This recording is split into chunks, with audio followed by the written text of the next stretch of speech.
Welcome back. आप देख रहे हैं देश का सबसे ज्यादा देखे जाने वाला डिबेट शो आर पार, और इस समय की बड़ी ब्रेकिंग स्टोरी है। डिप्टी सीएम मनीष सिसोदिया ने बड़ा हमला किया है केंद्र सरकार पर कि केंद्र के इशारे पे ये सब कुछ हो रहा था। ये पूरी प्लानिंग केंद्र के इशारे पे हो रही थी।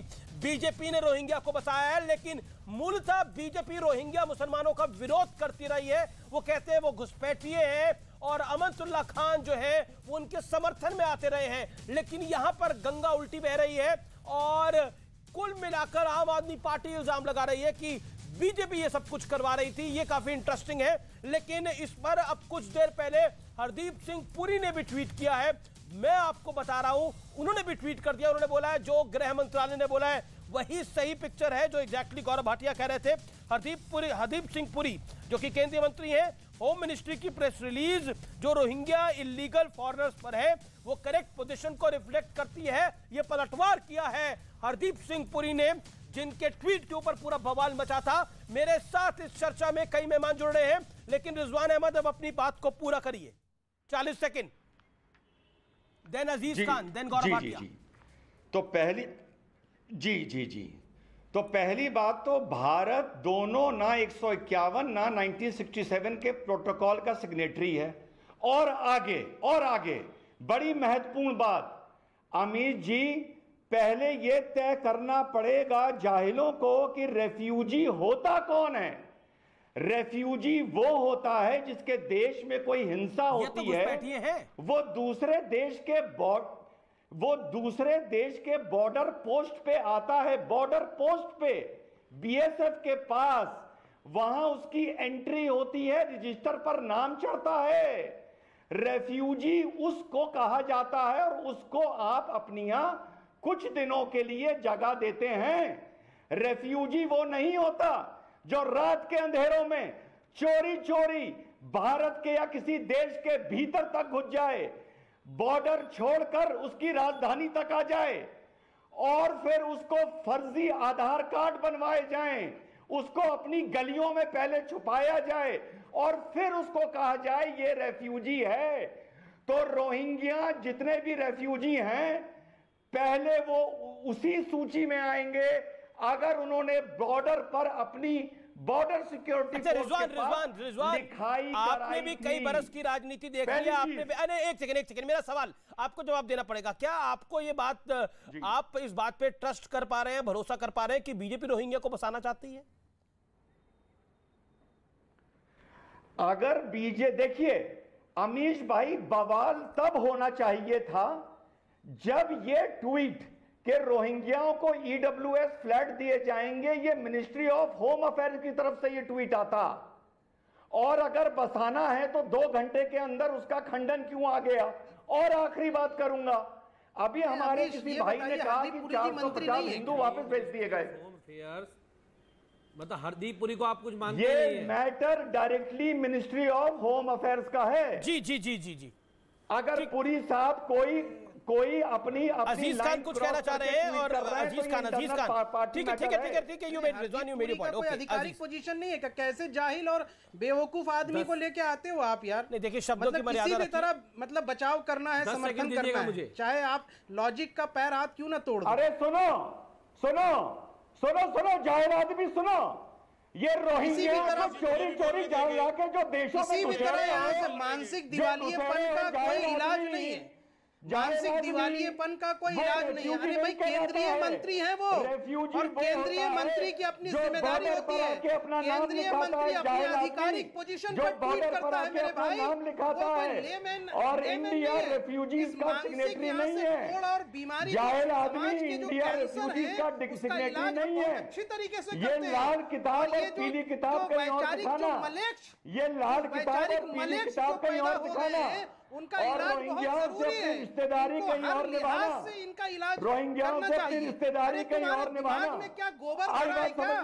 केंद्रीय मंत्री की क्या जिम्मेदारी है? सिग्नेटरी नहीं है जाहिल आदमी। केंद्रीय मंत्री की क्या जिम्मेदारी है? इस तरह की भाषा बोल रहे हैं, जाहिल गोबर। पहले बताओ शोभा देता है आपको, देखो गोबर आदमियों। पहले एक सेकंड, रिजवान आप शांत हो जाइए। मेरा निवेदन है, आप बड़े हैं रिजवान अहमद, आप शांत हो जाइए। आप बड़े हैं, आप शांत हो जाइए। एक सेकंड, ना किसी को जाहिल कहना चाहिए। और एक बात बताइए, आपको एक सेकंड, आपको गोबर से बड़ा प्यार है शोएब जमाई? क्या बार बार गोबर गोबर गोबर गोबर गोबर कर रहे हैं? चर्चा करिए ना, तथ्यों पर चर्चा कर रही है। मेरा निवेदन है भाषा की मर्यादा को बना के रखा जाए। मेरा बार बार निवेदन रहता है। नहीं केंद्रीय मंत्री किसी के दिमाग में गोबर भरा हुआ है, किसी के दिमाग में गोबर नहीं भरा हुआ, पॉइंट्स की बात हो रही है। सारे पैनलिस्टों को कोई जाहिल जाहिल कह रहा है और सारे आप यहाँ पे उसको टोकते नहीं देखिए है, ये तो मैं नहीं कहूंगा कि ये जो प्यार है ये आपका और रिजवान साहब का है। सारे पैनलिस्ट को किसी ने नहीं बोला, ना उन्होंने अजीज साहब को बोला, ना उन्होंने कुलदीप जी को बोला, ना गौरव भाटिया को बोला। भाई क्या आप दोनों का है, आप उनको गाली देते हैं, वो आपको गाली देते हैं। ना ना ना ना ये आप ना बाकी सबको मत बीच में लेके आइए अपनी दुकानदारी में। ना आप लोगों का, आपने उससे पहले कार्यक्रम के अंदर आपने भी एक कार्यक्रम में इनको क्या कहा था, वो वायरल हुआ था, लेकिन मैं उस विषय पर नहीं आना चाहता, वो महत्वपूर्ण नहीं है अभी। मेरा निवेदन है इसीलिए किसका क्या स्तर है पब्लिक सब देख रही है। लेकिन फिर मैं विषय पर आना चाहता हूं। लेकिन आज जो आप कह रहे हैं, नहीं कमाल की बात है, एक बड़ा इंटरेस्टिंग है। अजीज खान बीजेपी की नीति, एक सेकेंड, अरे बस करिए ना, ऑडियो डन करिए पीसीआर प्लीज। आप लोग, एक व्यक्ति बोला नहीं है 36 मिनट से, आप चुप ही नहीं हो रहे। अजीज भाई मैं आपके पास आना चाहता हूं, बीजेपी की नीति रोहिंग्या मुसलमानों पर जस की तस है या आपको लगता है ये बदली है? 30 सेकंड में इसका जवाब दीजिएगा, फिर मैं दूसरा सवाल आपसे पूछूंगा। देखिए अमीश जी, बहुत अच्छा है आपका क्वेश्चन, बहुत अच्छा है। और आज का जो ये सब चल रहा है पूरा, मुझे ख्याल से वो सारी बातें बेहतर हैं। मैं 2-3 सवाल गौरव भाटिया जी से पूछना चाहता हूं, क्योंकि इनका प्रेस कॉन्फ्रेंस भी इस पे हुआ है। जिस रोहिंग्या पे ये राजनीति करते आए हैं लगातार एक लंबे वक्त से कि साहब ये देश के लिए खतरा है, मैं जानना चाहता हूं कि क्या वाकई में रोहिंग्या देश के लिए खतरा है या नहीं है? पहला सवाल, एक बात जिस पर ये राजनीति करने आए हैं लगातार बोला खतरा है। दूसरी बात, अभी जो स्टेटमेंट आया बोला वो घुसपैठिए खतरा है, बोला। मौका दे दे सर।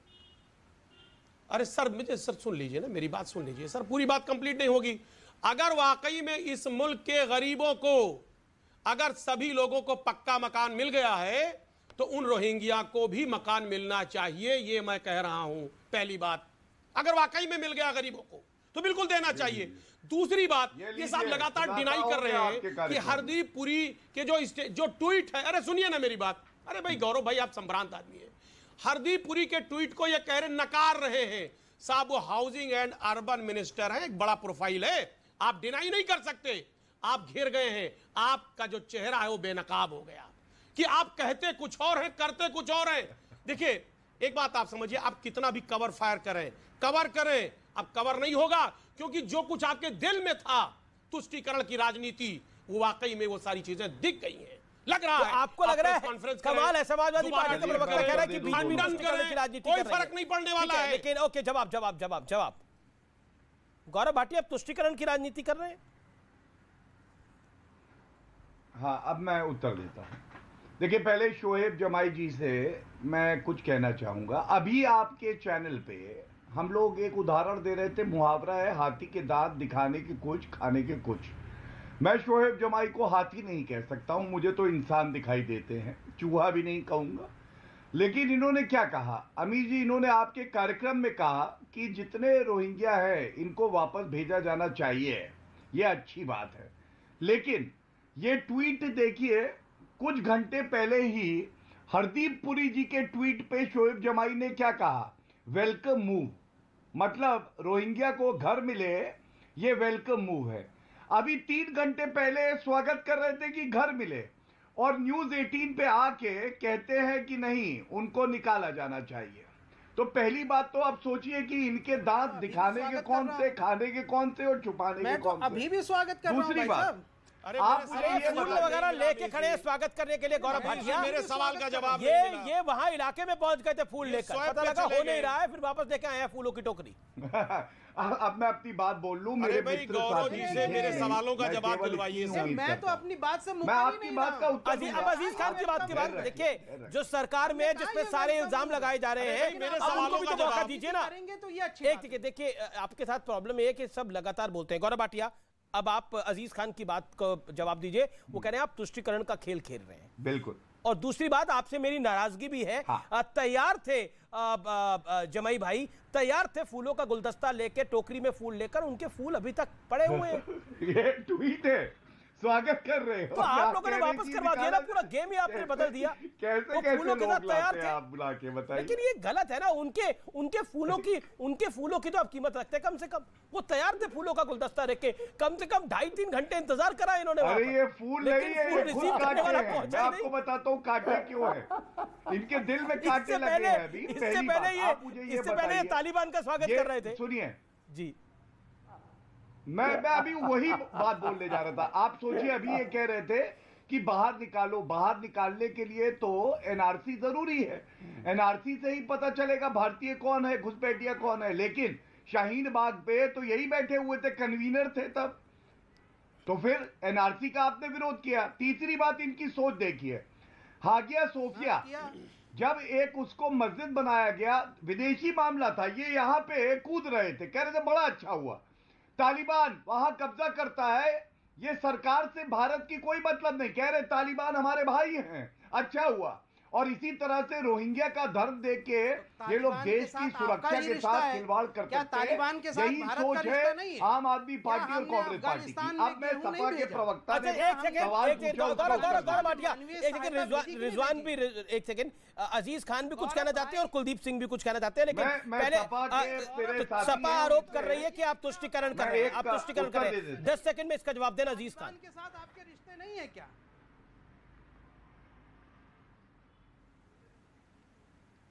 गौरव, अजीज खान की बात का जवाब, आप तुष्टिकरण कर रहे हैं। हाँ दे रहा हूं, धन्यवाद। देखिए, अजीज जी ने बड़े ही सलीके से एक सवाल पूछा। उन्होंने कहा कि ये देश के लिए खतरा है कि नहीं। अगर वो मेरी प्रेस वार्ता देखते तो उनको पता चल जाता कि गृह मंत्रालय ने क्या कहा है और भारतीय जनता पार्टी का स्टैंड क्या है। राष्ट्रीय सुरक्षा सर्वोपरि है, घुसपैठिए को उखाड़ के फेंकेंगे, बंगाल के सागर में जाके गिरे, और ये बात बिल्कुल स्पष्ट है। लेकिन अखिलेश यादव ने आज तक एक बयान दिया हो कि रोहिंग्या को वापस भेजना चाहिए? अरे ये तो खुद चाहते हैं रोहिंग्या को बचा लिया जाए। ओके, अजीज खान जवाब। नेता है ना आपकी पार्टी, अजीज खान, एक बयान दिखाइए। नहीं, आपका स्टैंड क्या है? रोहिंग्या को बचाना चाहिए या निपटाना चाहिए? सुनिए ना, ये तो उनके लिए रेड कारपेट बिछा रहे हैं। आपका क्या है? आपकी लाइन क्या है? एक सेकंड, ये रेड कारपेट बिछा रहे हैं, आपका आरोप है, आपकी लाइन क्या है? तरफ ये रेड कारपेट बिछा रहे हैं, आप क्या चाहते हैं? डब्ल्यूएस दे रहे हैं, आप क्या चाहते हैं सर? रेड कारपेट छोड़िए, आप ये बताइए अखिलेश यादव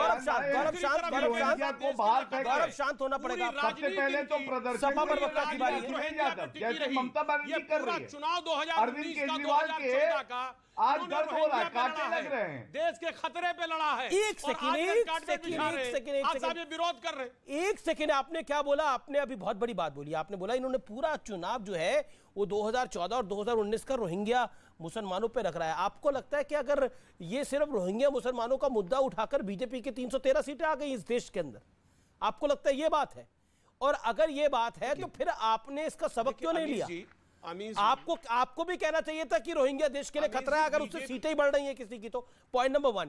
पॉइंट नंबर 2, क्या अब आपने एक सेकंड गौरव रुकना, क्या अब आपने सबक ले लिया है? आपको लगता है आम आदमी पार्टी ने तो लिया है सबक, आपने सबक ले लिया है, अब आप बोलेंगे रोहिंग्या को देश के बाहर होना चाहिए, रोहिंग्या मुसलमानों को देश के बाहर होना चाहिए?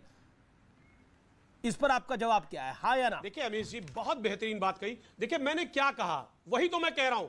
बीजेपी की जो विचारधारा है, जो सोच है हमेशा तुष्टीकरण की राजनीति करने का, जो हमेशा बंटवारे की राजनीति करने का, वो मैंने इनके विचार को बताया कि इनकी विचारधारा, वही मैं कह रहा हूं, इन्होंने हमेशा बांटो राजनीति करो, किसी एक खास वर्ग को टारगेट, इन्होंने एक नैरेटिव क्रिएट किया रोहिंग्या का, और रोहिंग्या का नैरेटिव क्रिएट करके देश का माहौल बिगाड़ने की कोशिश की, और उससे कहीं ना कहीं वोट बैंक तैयार करने की कोशिश की। देश का माहौल तो कोहिनूर जैसे जब तिरंगा यात्राएं निकाली जा रही थी और उन तिरंगा यात्राओं का कुछ लोग विरोध कर रहे थे, जब देश के अंदर प्रधानमंत्री ने अपील की कि हर घर तिरंगा होना चाहिए, तो शफीकुर रहमान बर्क ने बोला कि ये किसी संविधान में थोड़ी लिखा है हर घर में तिरंगा लगाना जरूरी है। मुझे समझ में नहीं आता देश में एकता क्या है, अखंडता क्या है और विरोधाभास क्या है। लेकिन एक सेकंड मेरे को रिजवान के पास जाना पड़ेगा। रिजवान, रोहिंग्या के चलते बीजेपी जीत गई, तो बीजेपी अगर जीत गई तो बाकी लोगों ने क्यों नहीं सीखा जी? 10 सेकंड, आपने जवाब नहीं दिया आपने अभी तक अजीज खान कि आपका स्टैंड क्या है, रोहिंग्या देश के बाहर होने चाहिए या नहीं होने चाहिए, हाँ या ना? सर मैं वही कह रहा हूं, अभी तिरंगा यात्रा और झंडे को लगाने की बात घर घर पे रही। समाजवादी पार्टी के कार्यकर्ता और समाजवादी पार्टी के लोग ने जिस तरीके से तिरंगा यात्रा में समाजवादी पार्टी के और जिस तरीके से उन्होंने वो कहते हैं भारत के संविधान में लिखा है तिरंगा लगाना, क्या वाकई में एक बहुत बड़ा मिसाल है। ये कोई सर्टिफिकेट लेने की जरूरत नहीं बीजेपी से, हम सर्टिफिकेट नहीं ले रहे, लेकिन सच्चाई ये है कि हम लोगों ने कुर्बानी दी है और